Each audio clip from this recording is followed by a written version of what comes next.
Right. Okay. Right. You've had quite a few games this year where you've played a lot better than this. Sure. And not got anything. But today, you got points. Your thoughts, please. Well, I agree with you, especially first half, where it's hard to recognise the team sometimes. We weren't sharp enough, we weren't quick enough to the ball, we made passing errors, which is not something which I've seen a lot of during my time with the team this season. Our passing has normally been very good. And we were playing against a team that actually did pass the ball well and had a good shape as well. So at half time I've got to say things were looking bleak, but I must give the team an awful lot of credit for the way they came out in the second half. We made one or two slight adjustments. I thought in the second half we were much more like ourselves, and of course in the second half we created some really, really good goal chances. But at one stage I was worrying it was going to be one of those games where I'd be sitting here and you'd be telling me about all the incredible misses that you thought we'd been guilty of, and it would have cost us points. Luckily, now I can laugh the misses off because we got the 2 goals we needed to win the game.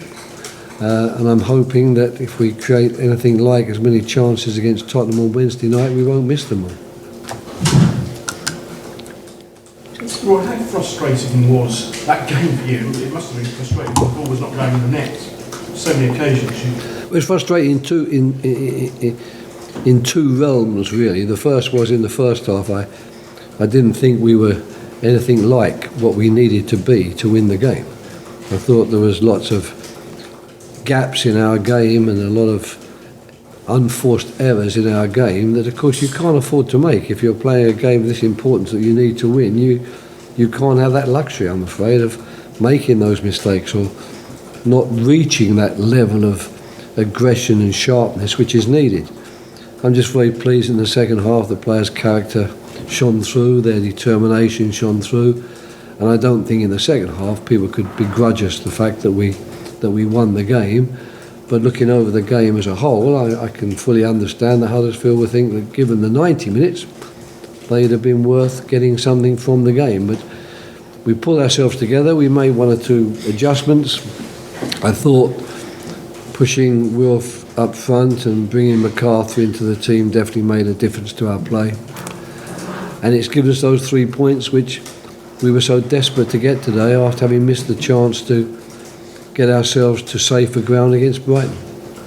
Roy, you probably say today, after today's result, is there a task in ensuring that the season doesn't flatline and fizzle out a little bit? Yeah, that's a reasonable question. That is obviously a possibility. I don't believe it will, and I don't believe it will for 2 reasons.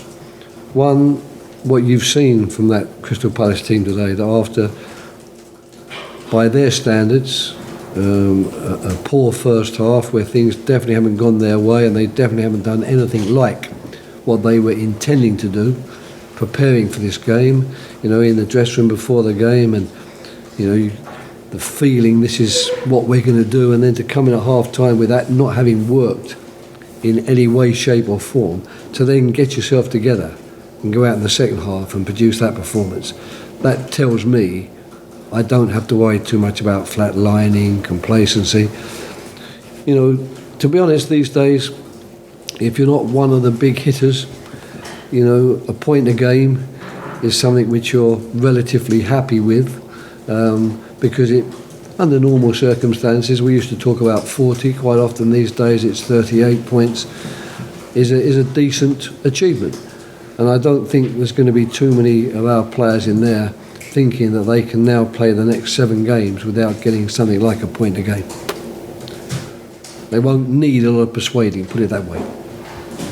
Is there anything you can do to work on finishing, or is it just kind of one of those days? We do occasionally. You sound like my wife. Why didn't you get him to shoot? We do occasionally. In my last 44 years, I have done the odd shooting practice. Yeah. Any other questions? Yes. But I can't kick it in the back of the net for them. I never could either. So that's. Obviously, surviving this league is, still is the priority. But is there an incentive, considering you're away from decent this season, to be the first team to go to the new Tottenham Stadium or win on Wednesday? Oh, sure. It's a great opportunity, isn't it? I mean, that's. I've got to say, I'm really looking forward to it now. At half time, I wasn't looking forward to it, but luckily there was a second half and a second 45 minutes, so now I'm looking forward to it.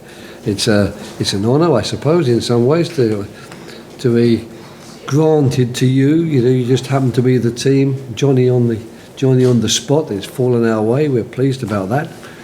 And to be fair, the level of expectation will definitely change. We played today's game with an enormous level of expectation, enormous tension.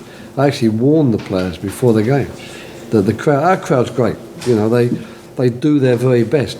But the fact is they're worried too, and they knew that if we can just win this game, it will give us a calmer end to the season. And you felt that. You felt that on the field. You felt it coming from the crowd, and I don't blame them for it.